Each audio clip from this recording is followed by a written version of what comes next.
Oh, yeah, ladies and gentlemen, boys and girls, veterans, and those amazing people that love you some veterans, welcome to another episode of the Heart of the Volunteer Veterans Podcast.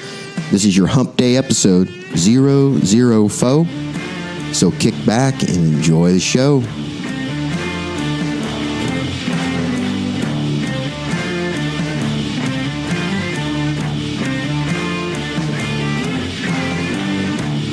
All right, everybody. All right. Thank you, everybody, once again, for the support that you've been giving these veterans that have been coming on here and telling their stories, coming on and visiting.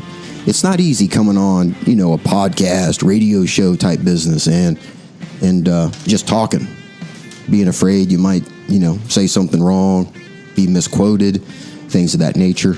Don't worry about it. I don't put you in those situations. The only one that screws up on the show is me. So thank you for all the support you've been giving the veterans when they come on here. It definitely feels good. The next step of that, ladies and gentlemen, boys and girls, comments on Facebook, iTunes, Podbean, anywhere you're listening to these, leave a comment. If something about it was good, leave a comment there. All right, that's reinforcement for the veterans that come on because they need to have some kind of feedback. So let's give that to them. All right. And once again, continue to share. Continue to share it. Continue to share it. And if you have an idea, come up on the net. Let me know. We're always ready to do an episode. So if you got an idea, let me know. All right. Ladies and gentlemen, next we have got two brothers that have a podcast. Both of them are retired. One from the Navy, one from the Army. We won't hold it against the Navy fella. He's actually the better of the two. But anyway, BreechBolt Jungle is their podcast, and in the heart and the spirit of what we do here at Heart of the Volunteer Veterans Podcast is we're going to promote their podcast until it's up and running, and it's got huge legs. So with that, I'd like to introduce Justin and Chris Tucker to the Heart of the Volunteer Veterans Podcast. Gentlemen, welcome to the show. Hey, what's going on? Who was that? Is that Justin? That's me, Justin, yeah. Yeah. No, it's great to be here, man. Hey, I'm glad you guys reached out to me and let me know you guys were starting this thing up. I'm glad that we can promote it here on the show. And just from the preview, man, it's just amazing. So super, super excited, which we'll listen to that here in a little bit. But what's going on, gentlemen? What have you all been doing? You're in two different locations, so what's the deal with that? Yeah, it's tough. Chris lives out in South Dakota, and I'm currently in Maine and relocating to Vermont. So it should be interesting to try to make this whole thing work through the magic of technology. I think you guys can do it. Seems like it's working pretty well. Well, we'll see. Yeah, I keep on trying to figure out who's got it colder, him or I. I think he's got it with the ocean. Oh yeah, he's definitely gonna get that. And then yeah, I'm relocating to about 30 minutes from the Canadian border, so I think I'm going to take the title from you. Yeah, I think you got me, man. That would actually be an amazing visit, man. I'm kind of jealous, Chris. You go up there and see your brother. It's going to be pretty nice. It's going to be a lot of fun. Yeah, he's got to show me the sights there. Yeah, don't go in the wintertime though. Go when it's really, really hot in South Dakota, and then get up there. Yep. Yeah, our version of hot is about 70 degrees. So. Yeah, I can dig that. T-shirts definitely. And shorts. Yeah. Yep. I was sitting there working in the museum yesterday, and I heard this guy come in. I'm trying to catalog stuff and focus on what I'm doing, and I hear him ask the person working there. He says, "What war was this ship in?" And the guy said, "World War II." And he goes, "Oh, did we fight in that?" And I'm thinking, God. And then he says, "Well, who won?" And I'm like, it's amazing some of the disconnect. But hey, they're there. They're learning. So yeah, absolutely. Well, that's the thing I like about you. You guys' show is you're educating people, and we're going to talk about that. Hey, so here's the thing, everybody. Chris has been on the show briefly. He did the summertime episode. What was that? Hump Day episode 2? I believe so. So we talked about some museums and what to do during the summer. Museums in the summer, absolutely. Another veteran coming back on the show to support, and so we have not talked to Justin. So Justin, introduce yourself, man, to all the listeners, and then what you do on the show, and then Chris, you can follow him up. Sure.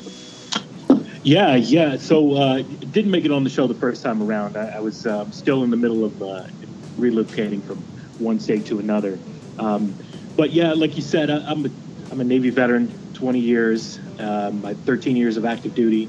I've been around the world and some of the craziest places that I thought I'd never be as a young kid growing up. I definitely never thought I was going to be in Pakistan, Afghanistan, Iraq, being in the Navy. Didn't think I was going to be in mainland in Africa. And, some of the things that we were able to accomplish through some of the missions that we did, it's just crazy, the lives that we've been able to touch. So I started out in aviation. I was part of mostly weapon systems for aviation. And when I became a reservist, I got involved with a UAV unit for unmanned flight. And never thought that was going to go anywhere. And look at us now, right? We're delivering packages with Amazon. So the technology is it's crazy what we're able to do. We went from an aircraft that had never seen time at sea before to an aircraft that was on station longer than most most surveillance aircraft that are out there. So it was an exciting journey. And then my last push in the Navy was being part of the inauguration for President Trump. So it's been a great career, and I'm looking forward to the next chapter of my life. Well, hey Justin, we're definitely gonna have to have you on the show, man, so you can highlight, your 20 years, man. That's a long time to be dedicating yourself, being with the heart of the volunteer fired up inside you. You know what I mean? Yeah, no, I'm excited about it. I'm excited about celebrating history and whatever the part that everybody's been able to play in it, and just keeping the fire lit. Yeah, absolutely. Well, hey man, welcome to the show, brother. Welcome to the show. Welcome to the family. Yeah. Chris, do you want to update everybody on you, or remind people? Yeah, for those that missed the first show there, 20-year veteran myself, or 19 and a half. I had compounded injuries, so had to go the med board route. But systems and programs have been good to me. I started off doing supply in the reserves, and then I was just sick and tired of paperwork. So I was like, hey, let's go infantry. Those guys never do paperwork. So like a dummy, I got in there and I realized, hey, you do paperwork wherever you go in the military. Right. So was at the 25th for quite a while. Did some time in the 82nd. Big Red 1, I was in a RISTA unit. And then I got pulled to teach basic officer leadership course, Bullock, Fort Seal. And then when they closed that down as part 2, I went over to a fight house as an instructor for a while. And then went to go get some things checked out. And I was a little too honest on a couple of answers. And they're starting a med board on me. So I had to reinvent myself, go to school, and here I am working at a museum. Archivist. Yeah, archivist. Well, hey, gentlemen, let's go ahead and do the introduction to your show, the preview, and we can get it. I love this preview, gentlemen. And if this is any indication of how the show is going to be, you're going to be blowing people away. And I'm super excited to be, to be able to listen to that. So, hey, ladies and gentlemen, here we go. Preview for BreechBolt Jungle.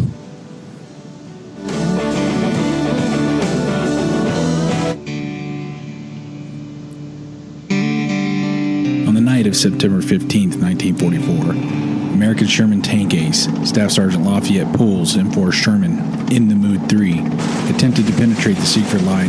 The tank was hit by an ambushing Panther.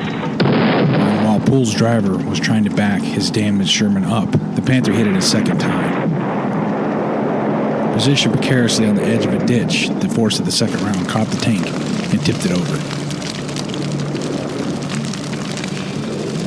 The high-velocity round from the ambushing Panther killed Poole's replacement gunner, Private First Class Paul King, and threw Poole out of the commander's hatch, severely injuring one of his legs with shrapnel. The leg was so badly mangled, it later had to be amputated 8 inches above the knee. After 22 months of rehabilitation and being fitted with a prosthesis, Poole re-enlisted in the Army and went into the Transportation Corps.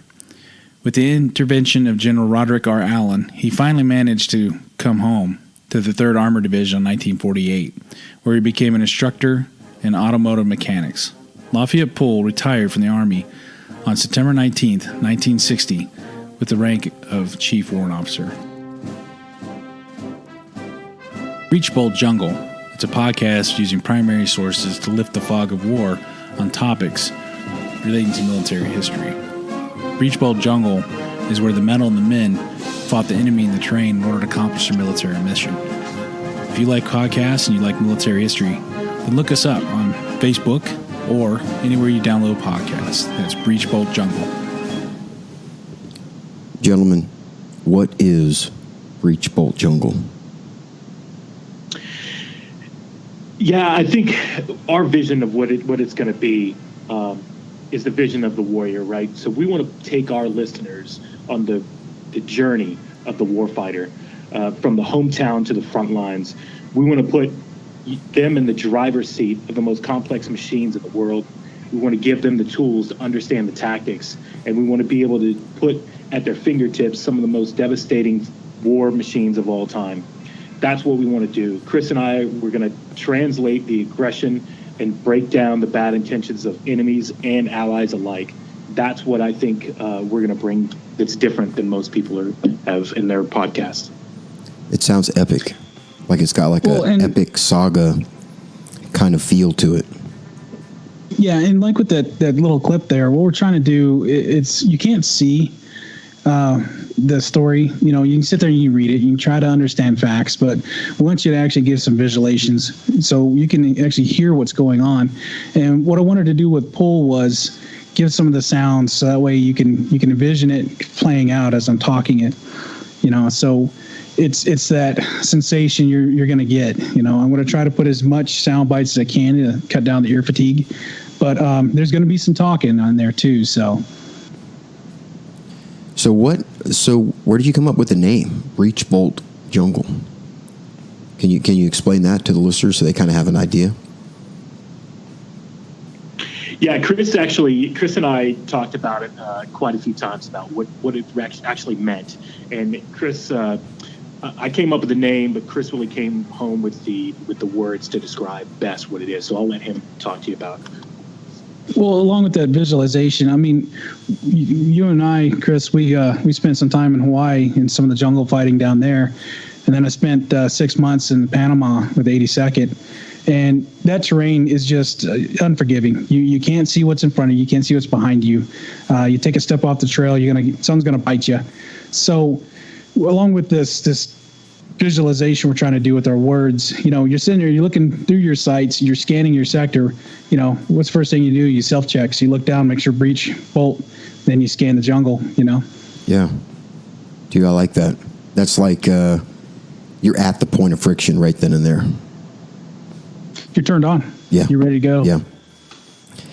Yeah, man. What awesome title. Awesome title. I like that. BreechBolt Jungle. Why do you guys think it was needed? Well, there's a lot of podcasts out there. That are out there. Yeah, go ahead. There are a lot of shows out there that try to capture the aspects of history.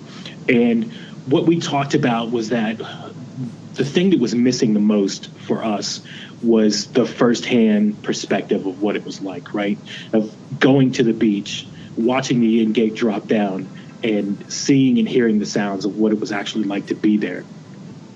What it was like to hold those weapons, what it was like to put the pack on your back and go to the checkpoint. That's one of the things I think was missing in it, and that's the thing that we bring to it, because we've both kind of been there in some aspect, in some way. Yeah, you do. I mean, you know as well as I do. There's times in your life when you're in danger. You know the next foreseeable 5 to 10 minutes is going to be probably the scariest thing you've ever dealt with in your life. And there's been times I remember specifically looking up at the sky thinking, if I could only be somewhere else than where I'm at right now that's safer. And then when we visit some of these same places in history, I know there had to have been somebody standing there going, man, if I could be somewhere else. And here we are standing there breathing it in. Absolutely. And the thing is, we've talked about that on the show. There is, we're all, every warrior, every veteran out there today, through time in conflict, they've looked the same, they've felt the same, they've thought the same. You know, yeah, technology and stuff like that, you think a little bit different, but they're still thinking about home. They're still thinking about their buddy to their left and their right. They're still putting it all on the line. And that is, that's what sets veterans apart. It's an amazing feeling to be that connected, like you said, Chris, to the history of it all. To know that it's one heart, you know what I mean? It's beating relentlessly. And there's a bit of a translation too, if you think about it. An academic can sit there and just rattle off facts and figures, but they've never been there. You know, so when you understand, you're standing there and you're looking at the train, thinking, you know, this fighting position is going to fill up. This had to be miserable. You're going to stand here and freeze all night. You're going to get, you know, soaked to the bone, and it's going to take you a few days just to shake that one day. You know, right? Yeah. How many times have you gone somewhere and looked at the terrain? You've driven past it. I've heard multiple stories of driving past the terrain and thinking, you know what, someday in the future, we're going to have to go there. Yeah. And what it's going to be like. And that's a tough feeling. And you want to be able to know that the technology that you've got, the weapons that you have, and the tactics that you've been taught are going to get you through those moments. You know, I often wonder, gentlemen, you know, the stories you guys are going to be telling, recapping of, you know, individuals that are just doing just amazing, heroic things. Do you think that they look back and they think to themselves, like, you know, 10 years after that, when like a new weapon system came out, man, I wish we would have had that. Yeah. And now do you think they look back and go like, well, I wish I would have had a radio, could have just talked up into the sky and talked to everybody and dropped bombs and had. Do you think, have you talked to anybody where they've actually said that, or do you think, what do you think about that? What's remarkable is it's the level of the individual, soldier, sailor, Marine, airman. It's the same thought process. They did exactly what they needed to do with what they had. You know, there's always going to be limitations, no matter how advanced you are. And for somebody to take something that nowadays we consider subpar and do incredible things with it, it just blows my mind. And then to hear them say, well, yeah, you guys do it now with all these satellite radios or whatever. You know what we had? Runners. That's all we had. Yeah, marathon runners. Yeah, yeah. Yeah, there's no, I mean, you know, I don't know what the numbers look like as far as the advantage, like the number of like confirmed kills from there to there with equipment. I don't know what that is. You know, our wars were different, so I don't know. That's your guys' job. When I look at it, reading something by Hans Derrick, you know, the mechanized planner for Germany, and he was looking back at World War I a lot, and he said it's amazing that you can put the ultimate technology in somebody's hands, but if they're not willing to fight and to fight hard, they're going to lose every day to somebody that less equipped, but that has the resolve to go the next distance, the next mile. Absolutely. Well, we've been in conflicts before where we had equipment, but we didn't quite know what the tactics were going to be to get there, right? Vietnam, World War II, World War I, we were still fighting in tactics that we used in the previous battles. So, you know, sometimes we get the equipment and we know that it's got to be tough, and we're going to have to learn on the fly. Right. So it's kind of what we talk about in this. We talk about it with the Sherman episode, which is number 1. Now, hey, can you guys, let's do a little bit of background on Pool. Where did this idea for this episode come from? Well, you know, throughout the military, there's always these different boards you go to, leadership boards, Audie Murphy boards. So you always try to look at somebody you want to emulate or somebody you want to at least one day arise to that level. And there's a lot of people out there that did incredible things, you know, and they would do it again and again. But it's this abstract, you're thanking me for doing my job, for keeping my brothers and sisters left and right to me alive. So they're unsung heroes. You know, Poole was put in for the Medal of Honor twice and turned down. And he didn't complain. He wasn't self-promoting. He just did his thing. And like MacArthur said, old soldiers just fade away. So he faded away, you know. And it's kind of a shame that these guys, there's something to be learned there. If people wholeheartedly believe that, it's the military, so they're going to give you what they think you need, and if it's not the best, well, you got to deal with it. And he dealt with it. Right. Yeah, I'm excited to hear that episode, and actually all of them. I like those. I like the episodes, the podcasts, even like the videos where they go back, and I really think now, with technology, we're starting to get some of the history kind of massaged out, right?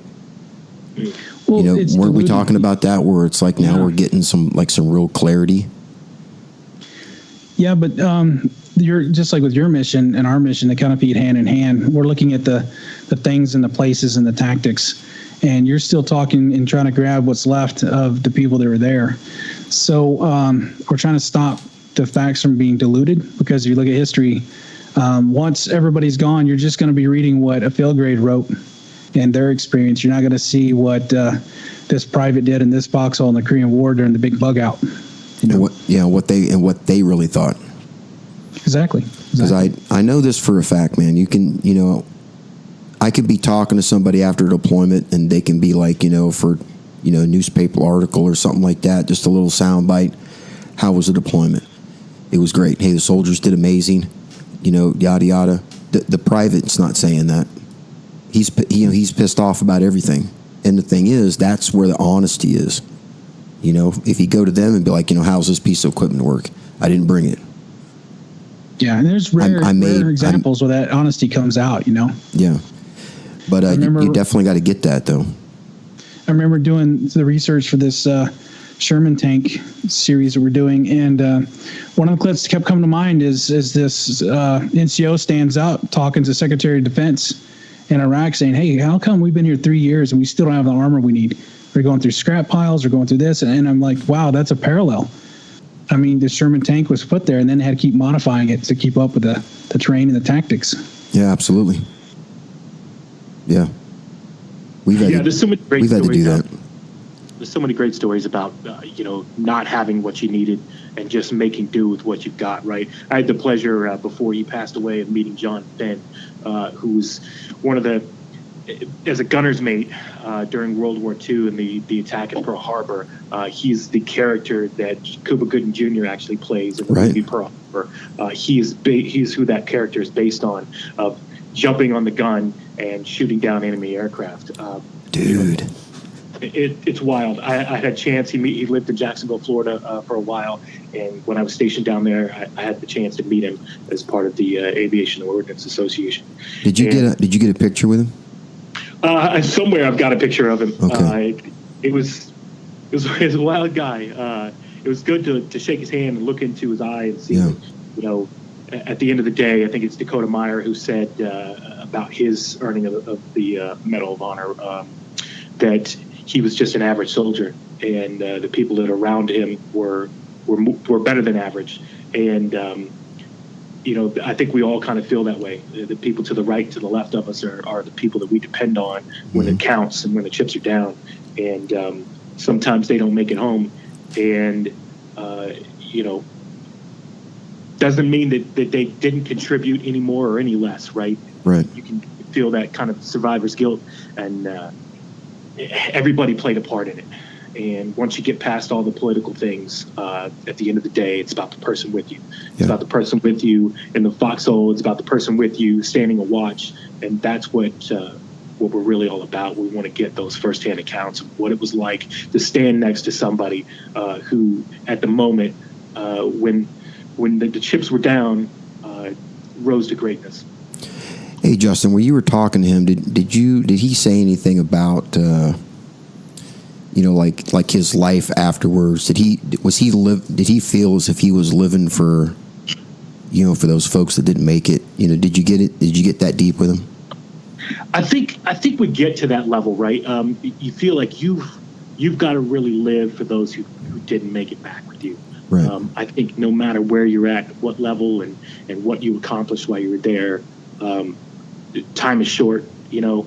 The average person has about 80 years on Earth, and we tend to fill it up with some things that don't really matter. And I think when you get life put into perspective, you really start living for what counts, right? You start living for the things that are purposeful in your life, and even the things that are purposeful in other people's lives that you've shared. That's one of the things that I really took away from our conversation. Yeah. Hey, once again, Justin Tucker is my favorite of the two brothers. You're, brother, Justin, I gotta tell you, man, you're an amazing dude, man. I like where your head is, and man, I'm glad you're propping Chris up a little bit with your philosophical view. No, I'm telling you, man, you're bringing some serious fire, man. I'm over here with goosebumps when you're just talking. So that's my thing, man. It's excellent. That's where we as a duo really come together. We bring something different to what we do. Yeah. Chris is really the academic, and I'm more the philosopher. I would imagine, even if I just pat myself on the back and think that, right? Yeah. I agree. Yes, I do too. That's why I think we can paint that picture so well. Is that Chris can put you into the perspective of the history, but I can put you there in so that you can feel what it was like. And I think we do that really well, and it comes together really well. Yeah, definitely. Man, I don't know what the chances are of two brothers that are both veterans, both retired, coming together and doing a military history podcast, and to be able to throw full weight behind it. That's amazing, guys. It even goes down to our music selection for our theme song. I was sitting there kicking around some ideas. Okay, so what's free? Right. What's something we're familiar with? And I said, hey, have you ever heard this clip? And I went on to Persian Zone, U.S. Army marching band. And, hey, this is free for download, free to share or copy. And I played National Emblem Trio. And Justin just starts laughing. He goes, man, we used to have a actual Navy marching band above us, and they'd play these same songs. And I said, yeah, that song, every time they played it during pass and review, I'm always imagining a huge dreadnought just churning through the ocean, or a fighter pilot giving you the thumbs up and doing a rollout. Yeah. And of course, being a grunt, to follow me. Got the bayonet on the rifle and follow me. Right. Yeah, that's powerful, man. Definitely, you guys have it, man. You've got you've got a good sounding board between both of you to make some amazing episodes, and it's gonna be good stuff. Let's talk about the future, man. Give some of the listeners here, what your catalog is gonna look like. How far out you can look. So what I want to do is we want to do our long deep dives monthly. So like this Tank Sherman episodes, there's going to be 3 episodes. But I want to give the listeners something to listen to in between, not a whole lot of dead space. So what we decided to do was do bi-weekly short shows. And I've got a tentative calendar here breakdown if the listener's interested. So July 4th, we know we're going to kick off with the Shermans. August, we plan on doing Dawn of the Nuclear Age, 70 years since the atomic bombing of Hiroshima and Nagasaki. We've got, in September, we've got Patriots Day, the 9/11 Remembrance, and then we've got Their Finest Hour, 75th anniversary of the Battle of Britain. And then October, we got the Navy's birthday, and then the 600th anniversary of the Battle of Agincourt. November, 600-year anniversary? 600 year of Agincourt. That's going to be awesome. It's a little older than most people remember, so buckle up on that one. November, we're going to group a couple things together because we have Marine Corps birthday, we have Armistice Day, and then we got the Battle of Idring Valley anniversary. And the listeners can remember We Were Soldiers Once. Yep. With Hal Moore that was played by Mel Gibson. And then December, we're going to capture December 7th, 41, Pearl Harbor Day. And then January, we're going to do something interesting, kind of mix it up a little bit for the listener. We're going to do, what was that show again, Justin, about some music stars? Yeah, so one of the things I really think about when we talk about episodes and we storyboard them out is what was it like to be the person that, right? what was it like to be the first person to know that Joseph Stalin died, right? Who that person was. What was it like to be the radio operator giving the command at the Gulf of Tonkin, right? And it just so happened that both of those people were famous people.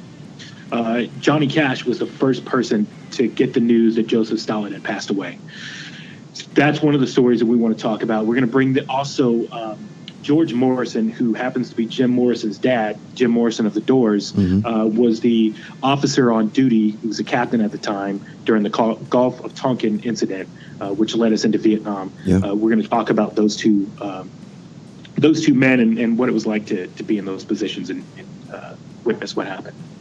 Yeah, it's going to be an awesome episode. Yeah, you guys are deep diving. You guys are deep diving.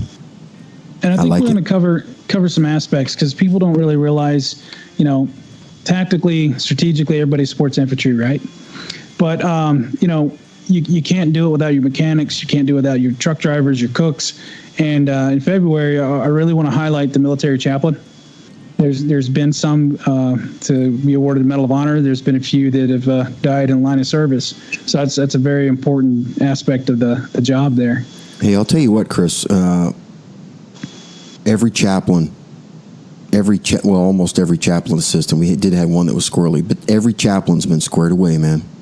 You know what I'm saying? And I'm actually still friends with a couple of them. I need to reach out to them, get them on the show. The best jumps I ever had in the 80 Deuce, 82nd, was we had a chaplain as a jump master. I knew nothing could happen if I go out the chaplain's door.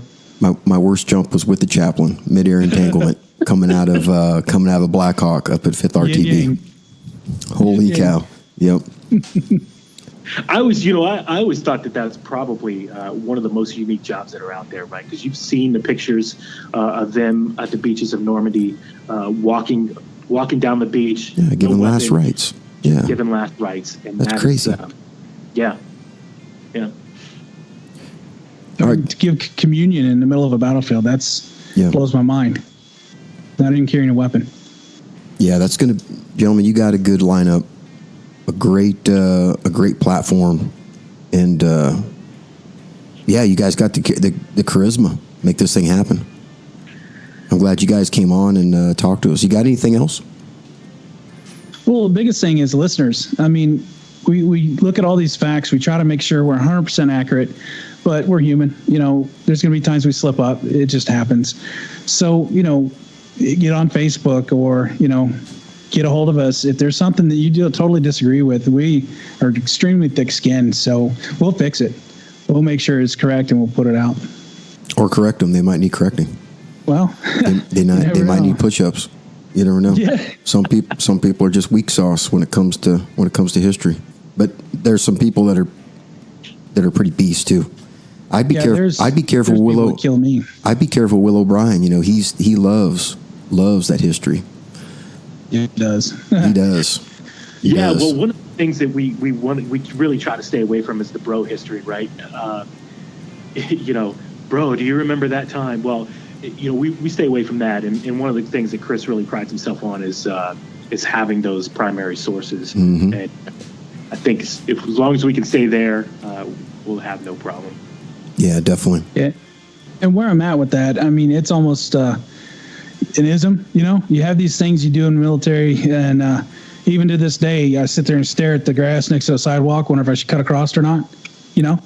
And one thing that I took with me is putting out bad poop, right? You put something out and then you take a step away from the reading and you go, oh, that's wrong. Yep. It actually keeps me up at night. So when we hang one of these and we publish it, the last thing in my mind when I click publish is, did I do it right? Yep. Well, that's the thing. You're taking it going full Monty on it. I like that, man. Yeah. It's good stuff. All right, gentlemen. Hey, thank you for coming on the show. I wish you guys 110% of that your episode and your whole podcast just rocks. We already have content up on Facebook, so if you want to start reading up on some stories, some things we're looking at, some interesting tidbits, and then Independence Day, it's on. We've already started our Podbean account, so we're going to start updating that as we go. Excellent. Justin? Yes, sir. I'm excited. I'm excited for what we're doing. I'm excited that we're able to network with other veterans, and I think it's important that we continue to do what we're doing, whether we think so or not. We're spreading the word, and we're giving purpose to some people that might not have had it. That might be in some moments where they need to be able to reach out to somebody, and it might be two nutty, bald-headed brothers who talk about history, right?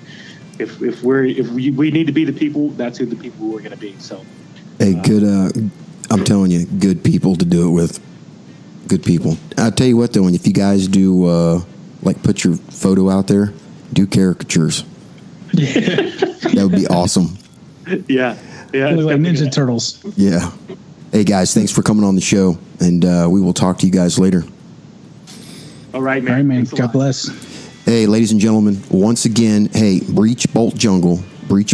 They're on Facebook. They're going to be dropping their first episode of their new podcast July 4th, roughly about 3 o'clock, between 3 and 6. So if you're out there traveling around, you'll have something to listen to. Share, like, subscribe.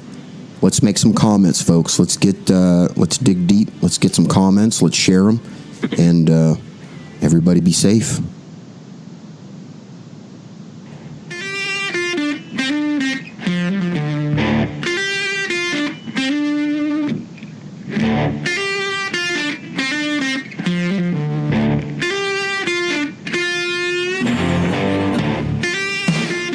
Part of the Volunteer, copyright 2019.